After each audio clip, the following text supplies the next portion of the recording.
What is up, you guys? It's Thursday, March 13th, 2025. You guys need to wait to the end to watch this video. It is fire. So, a House committee hearing turned explosive when Connecticut Congressman John Larson blasted genius Elon Musk for not showing up to the hearing concerning the cuts he was overseeing through Doge.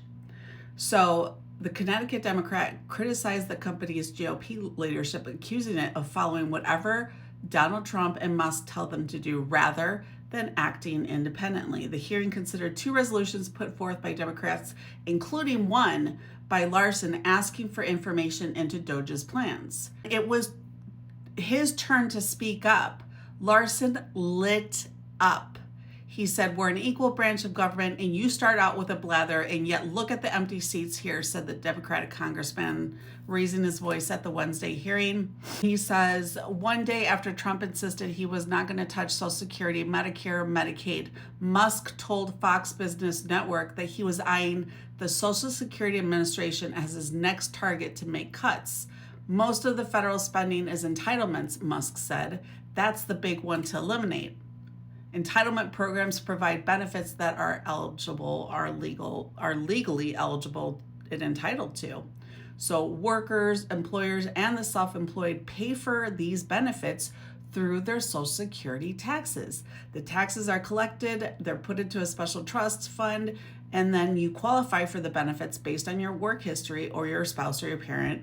And the amount of the benefit is based on these earnings, according to the Social Security Administration. Musk has previously labeled the Social Security Administration as the biggest Ponzi scheme of all time, when roughly 69 million Americans, retired workers, and people with disabilities receive Social Security benefits each month. So Doge mass layoffs, slashed contracts, and attempts to reduce the federal government's real estate footprint have caused chaos and prompted a string of lawsuits. The cost-cutting arm claims to have saved an estimated $115 billion as of Thursday, but various reports have contested the agency's total savings. Larson's resolution would have requested that the president, within 14 days, to provide documents, records, and audio recordings to the House related to the Social Security Administration systems used by Musk. Musk and his team's visit to the government agency planned closures of agency offices and reductions of staff. The hearing and resolution come after a March 3rd letter signed by more than 150 Democrats over their grave concern regarding massive changes to the agencies. Republicans voted against both resolutions on Wednesday. Shuttering field offices and gutting Social Security staffing has nothing to do with governmental efficiency, the Democrats wrote. Staffing is at its 50-year low, despite serving a record number of beneficiaries. Years of understaffing and lack of resources have led to a customer service crisis at SSA, closing the very field and hearing officers that beneficiaries rely on, and gutting staff would only deepen the crisis, chaos, and confusion. Because they serve seniors and disabled Americans, they rely heavily on the phone systems. And they've just cut like over 5,000 employees from Social Security. And those go to those resources of people being able to answer the phone. Musk wants to automate those things, but automation is very difficult for our seniors and for our disabled Americans. So then what's the other thing that they can do? Well, they can go into the field offices. The majority of the field offices have been closed because of the cuts.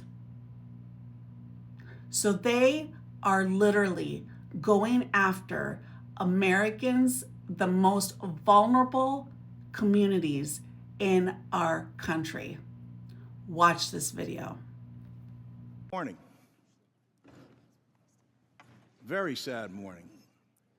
When this committee, the oldest and most continuous in the Congress, neglects its responsibility and essentially holds this hearing today to block any further discussion. The men and women on this committee are good people. They're honest and caring people. And that's why I do not understand why you would relegate this committee to no longer being of significance and resort to saying you will do whatever Elon Musk and Donald Trump tell you to do.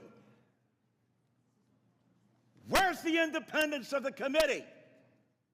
Where's the legislature? We're an equal branch of government. And you start off with a blather, and yet we look at the empty seats here. Where's Elon Musk?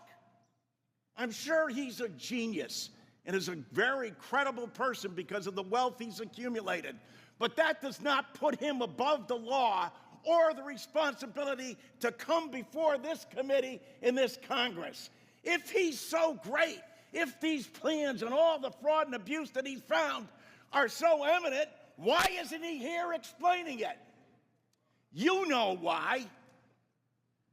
Because he's out to privatize Social Security. He's been on television the last couple of days talking exactly about Social Security, Medicare, and Medicaid, and what he intends to do. Privatize it. The American people, some of them may have been born at night, but not last night. People are aware of this.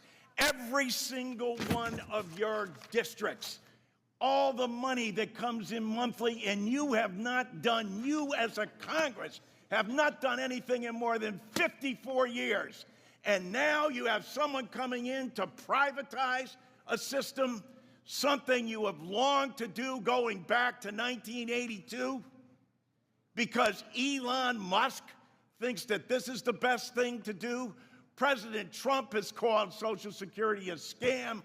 Elon Musk, as Mr. Neal said, called it a Ponzi scheme. Ask that of the people in your district. Ask that, Mr. Smith, of the more than 198,000 people in your district who rely on Social Security, and you won't even let the person who's planning to privatize it, who's telling the big lie in front of everyone, in bold as he possibly can, saying, this is what we're going to do. The Congress is in our back pocket. We don't even have to come before them and testify because we control the House, we control the Senate, and we control the presidency. And it's the tyranny of the executive. It's why these resolutions were first adopted back in 1789, because the founding fathers knew that the executive branch does not have total authority over the legislature unless you have a willing party that says, no, we're going to do exactly what you tell us to do, Mr. Musk and Mr. President. It doesn't matter to our constituents. It doesn't matter how much money they are not going to receive. We're not even going to tell them the truth about what's going to happen to them. And every single one of these districts where they're being shut down and their personnel, and as Mr. Neal said, then after you cut and eliminate the people, say the agency isn't responding accordingly. No other agency operates for under less than 1%. With that, they administer to over 70 million people in the nation's #1 anti-poverty program for the elderly and children. Shame! Shame! Can't bring people in front of this body? If he's right, if they're so good, if they're so just, why aren't they here telling the American people about it? They're not, because you know the truth. It's about privatization.